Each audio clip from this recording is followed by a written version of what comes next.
Chapter 12 Phyrexia.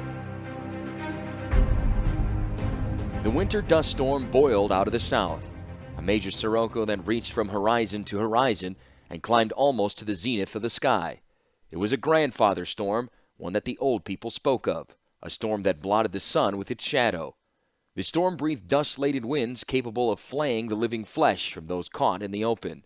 Along its leading edge, great tornadoes spawned and danced, only to be sucked back within the advancing wall of churning black dust.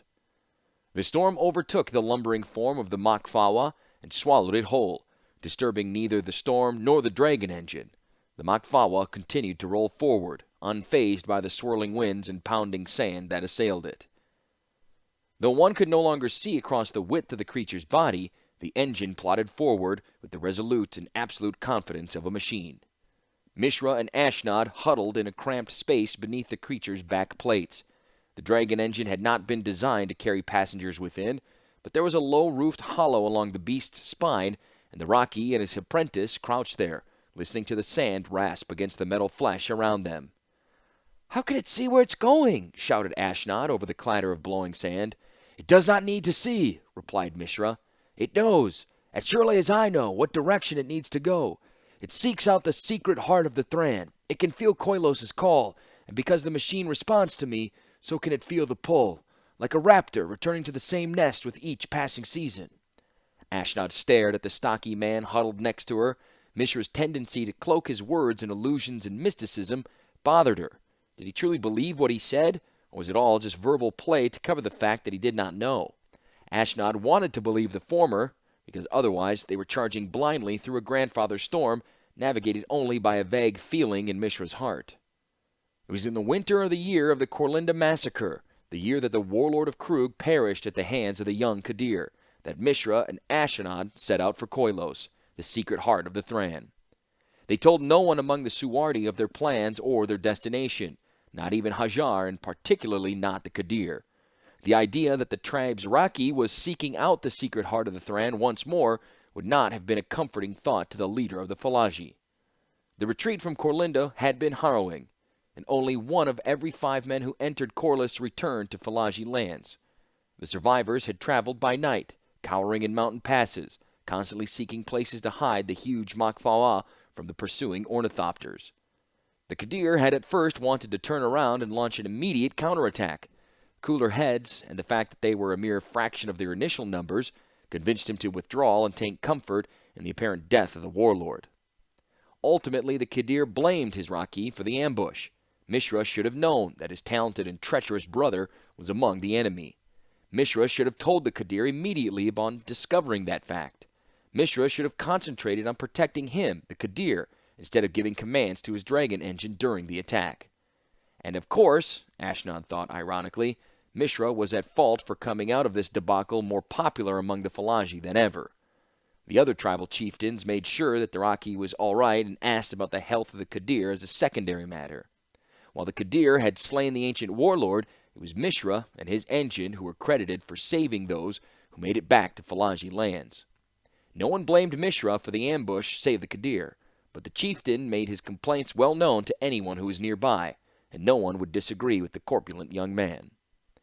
The Kadir had other complaints among their return. Mishra should have found more machines by now, similar to his Makfawa. A single dragon engine was too big a target and too vulnerable. He reminded Mishra of the difficulties they had experienced at Zegon. If the Yotians could field dozens of their machines, the Kadir should be able to do the same. Of course, no one doubted Mishra's loyalty, the Kadir said, or his talent, though in mentioning them, the young chieftain managed to bring both into doubt. It had been many years since the Raki had first conjured the Makfawa, now his people needed more. There were whispers, which the Kadir assured Mishra were completely disbelieved by anyone who truly counted, that the Raki was afraid of his brother's flying machines and his brother's power. Ashnod had watched the entire dressing down, silent as a woman among the Falaji was expected to be. After the Kadir had dismissed them, she snarled quietly to Mishra, "What have you done for me lately?" Mishra merely returned to his own tent and began to issue orders. They needed to locate more finds of the Old One artifacts, preferably ones that were nearly operational. Scouts were sent out with orders describing what to look for. Within the month, they had returned with news of a large device located near the banks of the Mardoon River. The Kadir, busy reconfirming his power over the other tribes, allowed his Rocky and the raid's woman to investigate. The site was large, and the remains were generally complete. The machine was evidently some sort of transport used by the Thran to haul unknown equipment. It appeared to be a great wagon or wain and had been overturned in whatever accident that had claimed it. Rust blossomed along both sides of its skeleton, and its spoked wheels were twisted and shattered. The wire-laden framework that held the power crystals was missing, if it hadn't existed at all. Mishra shook his head. It would require time and effort to put this monstrosity back together, and even then, it would be a fraction of the grandeur of the Makfawa. The Kadir would not be pleased. The morning after surveying the find, Mishra left Hajar in charge of the excavation and departed, taking both the dragon engine and Ashnod with him. They headed east and traveled night and day, the dragon engine a tireless mount. They slept within the creature's metal carapace and now hid there while the great storm blossomed down to the southern horizon. They were trapped within the beast's body for 10 days and nights while the storm whirled around them. They had sufficient supplies and light, but the protected hollow was barely comfortable for one and tight for two. To pass the time, Mishra told Ashnod the story of his first visit to Koilos. He also took the opportunity to inform her how she might better conduct herself among the Falaji. Soon, Ashnod was willing to consider braving the storms outside to avoid listening further to Mishra point out her foibles, great and small. "I did nothing wrong," she finally said in frustration on the 10th day of the storm, after Mishra mentioned, for the 5th time that day, a recent incident in the Kadir's camp. "The warrior you struck down would disagree," replied Mishra. "He said I thought like a man," she said, exasperated. "It is an old desert saying," replied Mishra. "It is meant to be a compliment." "Trust me," said Ashnod, "it isn't." "You did not need to cripple him," said Mishra sternly. Ashnod forcefully placed a hand against Mishra's broad chest. "Would you prefer if I said I turned my staff on him because he insulted my gentle, feminine ears with lewd and guttural suggestions?" she asked. "Because he did that too." Mishra did not respond immediately. Instead, he pointed to the outer hall and said, "Listen." Ashnod paused. "I don't hear anything." "Exactly," said Mishra. "I think we have passed through the storm at last. Check outside." Ashnod blinked at the man. "And if this is only a momentary lull in the winds, what happened if they kick up again while I'm outside?" Mishra leaned against the inner wall. "You're the apprentice. That means if a task is dangerous or unpleasant, it's your job." Muttering, Ashnod inched toward the access plates and carefully peeled them back and peered outside. There was a wall of blackness along the north, but the sky above was bright blue, and the sands had already settled in the wake of the great storm. "It's over," said Mishra, following her out from their hiding place within the mechanical beast. "We can ride on the outside for a while." "Not a moment too soon," muttered Ashnod, not caring if Mishra heard her or not. In the wake of the storm, they saw no other living thing. The desert had been wiped clean, and old rock formations had been buried as new ones were exposed. At last, after another week of travel, they reached the canyon of Koilos. The site was untouched by the storm and apparently undisturbed since Mishra was last there. The bleached bones of the rock were still scattered in front of the cave entrance, mixed with the wreckage of other ancient Thran machines. As they moved through the valley, Mishra grew quiet and somber. Ashnod thought the man was reliving old memories, some apparently painful. They pawed through the wreckage and the ruins immediately around the cavern's mouth, but after several days' work, the two had come up with nothing that could be immediately pressed into the Kadir's services. "Those metal spiders might have been useful once," said Ashnod that evening, "but your brother definitely did a number on them when the machine exploded. They weren't in the best condition before, and now a little more than scrap." In the firelight, Mishra flinched just a bit at the mention of his brother. Ashnod had discovered that the subject of Urza was off limits around the younger brother, a fact that made her all the more curious about their relationship. Mishra did not respond to her comment, and Ashnod saw him staring at the rock bones at the base of the plateau and the cavern they partially concealed.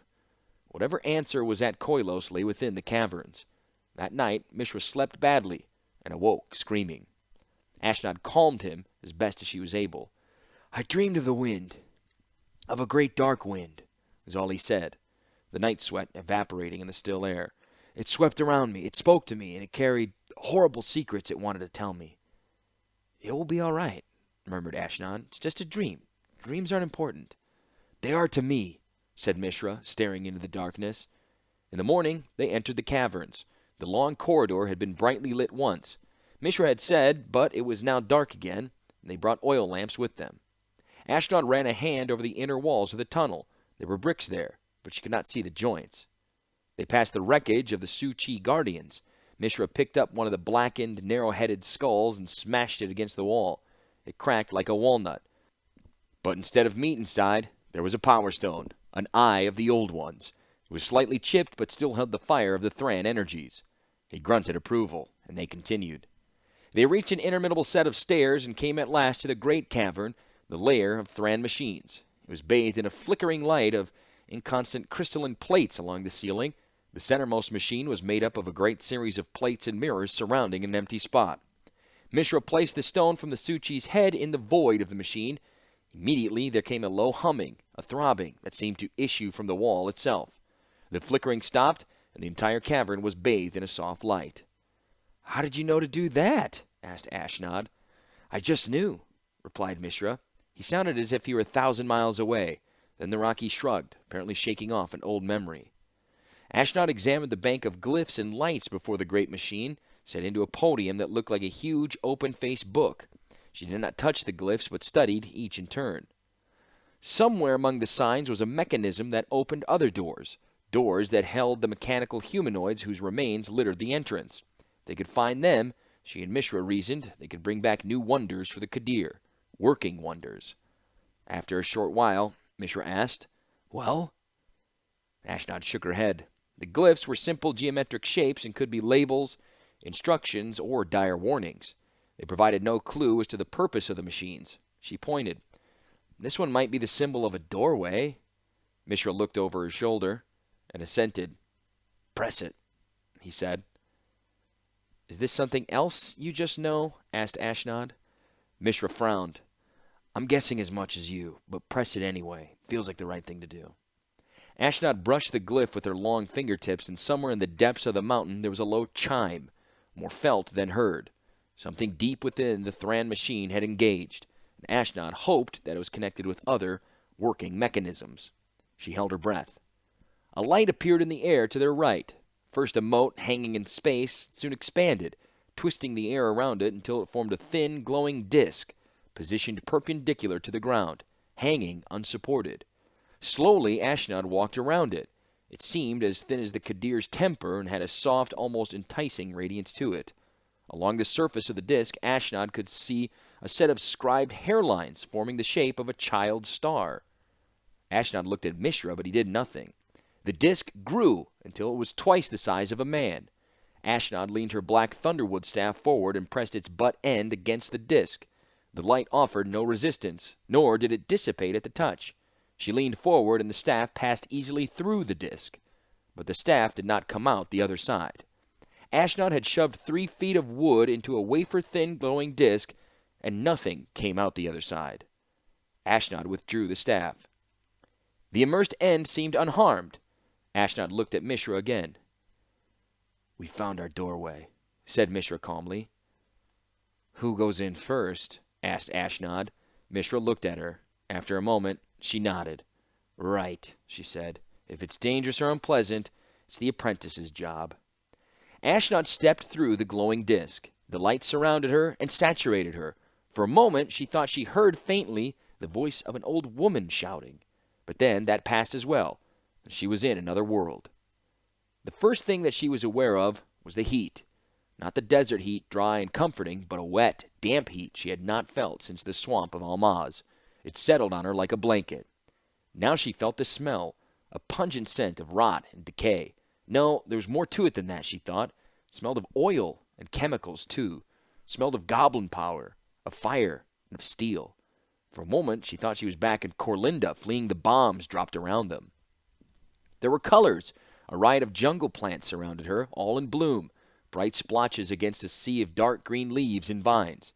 But the colors were wrong. They were too hard, too bright, too alien, and they had a metallic sheen to them. And the vines, they were uniform, more like cables than any natural-looking thing. She touched one of the flowers and pulled her hand away quickly. Whatever juice the bloom was leaking was slightly caustic and stung her skin. A dragonfly settled on a flower, but on closer inspection, Ashnod saw was not truly an insect, but rather a tiny machine made of silver wire and gold plates. She reached out to grab it, but the dragonfly was gone in a wink, darting deeper into the jungle. She turned around. Mishra was stepping through the radiant disk, emerging like a swimmer from the sea. "Yes," he said. "It is just as I remembered it." "You've been here before?" asked Ashnod. "Only in dreams," replied Mishra. Indeed, there was a distracted, dreamlike quality in the way he spoke. Ashnod gripped her staff more tightly and looked at the sky. It was overcast and glowed with a reddish hue, like hot coals under a blanket of snow. "Phyrexia," Mishra said at last. Ashnod looked at him and said, "The dreams again?" Mishra nodded absent-mindedly. "Words carried on the black winds," he said. "This place is called Phyrexia." He stared into the middle distance, trying to get his bearings. "That way," he said at last. "I think the ground slopes down to a pond or something." Actually, it sloped down to a lake, a large black mirror covered with rainbow patterns of oil. Several large machines, kin to the Makfawa back in Koilos, waded through its oily expanse, dredging other pieces of metal from the lake's shallow floor. There were 4 of them, Ashnod saw. "You stay here," said Mishra. "Keep your staff ready." "What are you doing?" asked Ashnod. Mishra blinked at her. "I'm going to try to control them, as I controlled our dragon engine." He spoke as if the answer to her question was obvious. "And if they don't want to be controlled?" asked Ashnod. "That's why you have to keep your staff ready," returned Mishra. "Be prepared to run." Ashnod waited nervously as Mishra crept forward. One of the dragon engines, the smallest, saw him first and let out a low, bleating cry. The other 3 looked up at once. All 4 converged on Mishra, the smallest reaching him first. Ashnod held her breath as the small metallic dragon leaned forward toward the newcomer, sniffing him as a dog would a stranger. Mishra stood calmly, as if being sniffed by the engines of mass destruction was a common occurrence. Then the dragon engine dropped on its haunches and laid its head against the ground. The other 3 did the same. Ashnod could see these were not identical to the Makfawa she knew. Their heads were blunter, shaped more like shovels, and their hides were duller than the brass monster they had left behind. Mishra waved for Ashnod to come ahead, and she stepped into the clearing by the lake, her staff still at the ready. Mishra nodded grimly. "It's not the stone," he said. "I thought it was my power stone what controlled them, but it's not. It's me. I can think what I want them to do, and they will do it." He seemed more puzzled than pleased by the discovery. "Good?" said Ashnod, wondering for a moment exactly how good it was. "But these seem large to take back through a portal. Can you master something smaller?" There was a going on in the distance, a deep chiming of an iron bell. The dragon engines looked up and almost bolted back into the oily lake. The bell tolled again, this time close, and the dragon engines started to waver, caught between their obedience to Mishra and their fear of whatever was approaching. The bell tolled a 3rd time, and Ashnod could now hear the twisting, rending noises of metallic vegetation being ripped from its roots. The 3 larger engines panicked and splashed back into the lake. The smaller one remained, but whined like an engine caught between gears. Part of the forest to their left disappeared, and a true giant lumbered forward. It was shaped like a land-going ship, set on treads, with a great maw set into its prow. Within the maw were spinning sets of teeth like great scythes. They ripped through the plants and trees of the jungle with ease. When it struck a particularly large tree, the shattered bits of trunk made the booming bell-like noise. And standing above the mouth on the platform was a tall, demonic figure. It seemed to be made of metal as well, and shards of dark bone erupted from its leathery skin. It wore armor that seemed almost part of it. A rictus grin of exposed skin gleamed along its fleshless face. A pair of horns nested among a tangle of swaying, worm-like tendrils that sprang from its head and swept backward like banners made of human skin. "Run!" shouted Mishra. But Ashnod needed no encouragement. She followed the Rocky back up the hill toward the glowing disk that led to safety. The vegetation tore at her robes as she ran, as if it were trying to ensnare her, to hold her in the thrall of the dark machine that pursued them. Something tore a long gash along one arm, and a flower fluttered in her face, nearly blinding her with its acid. She looked back only once to see that the smallest of the dragon engines had not fled back to the lake, but was standing, bleating plaintively. The demon machine with its spinning sides was almost on top of it. The machine did not slow down as it rammed the smaller creature. The dragon engine disappeared in a flurry of silver wire and metal plates. Ashnod turned around and ran faster. Behind them, the machine had turned and was pursuing them uphill. Mishra was waiting at the portal, but would not go through without her. She dived into the portal head first. Part of her mind noted they had not been truly established that the disc led back to the caverns, but she thought wirily anywhere they landed would have less terror than the Phyrexian beast that followed them. She sprawled across the cold stone floor of the chamber, her staff skittering ahead of her and slamming against the far wall. She turned in place and saw Mishra nimbly dash through the disc as well. He turned to the book-shaped embankment, and his hands hesitated over the collection of glyphs. He touched one, and nothing happened. Ashnod shouted, and Mishra reached out to grab the power crystal from its cradle among the mirrors. He pulled it from its socket and cursed the warm crystal burned in his flesh. The stone that could power the Su-Chi was insufficient to maintain the great Thran machine and was overloaded with power. Mishra dropped the smoking stone and it smashed against the floor into 100 shards. The golden disc winked out of sight. Ashnod held a hand to her chest and felt her heart thundering against her ribcage. For the first time, she considered the idea that the Makfawa might have other masters in addition to Mishra, and that those masters might object to trespassers. To Mishra, she said, "The creature in that machine, you knew what it was?" Mishra nodded, gasping for breath. Ashnod said, "From your dreams?" Mishra nodded again. "Remind me to pay more attention to your dreams," Ashnod muttered quietly, half to herself. Mishra shook his head and blew on his burned fingers. "We got what we came for. Come along now." Without the Su-Chi's power stone in its cradle, the lights began to flicker again. Mishra headed for the mouth of the cavern at a rapid clip. Confused, Ashnod followed. She caught up with them at the entranceway. "What do you mean?" she said. "We got what we came for. We had to leave everything behind and slam the door behind us to avoid that machine demon." Mishra held up a hand. "Shush! Watch." There was a tremor that ran up the length of the canyon, and Ashnod saw one of the surviving buildings along the valley floor cave in on itself. Then, near the cavern entrance, the ground erupted. A shovel-headed dragon's head launched from behind the sand like an arrow, trailing its serpentine neck behind it. There was another eruption and another dragon's head, and then a third, the 3 engines from the lake, transported from there to here. All 3 clawed their way from the sand and half slithered, half rolled toward the cavern entrance. They knelt before Mishra, recognizing him as their new master. "Impressive," said Ashnod. "So what do we do now?"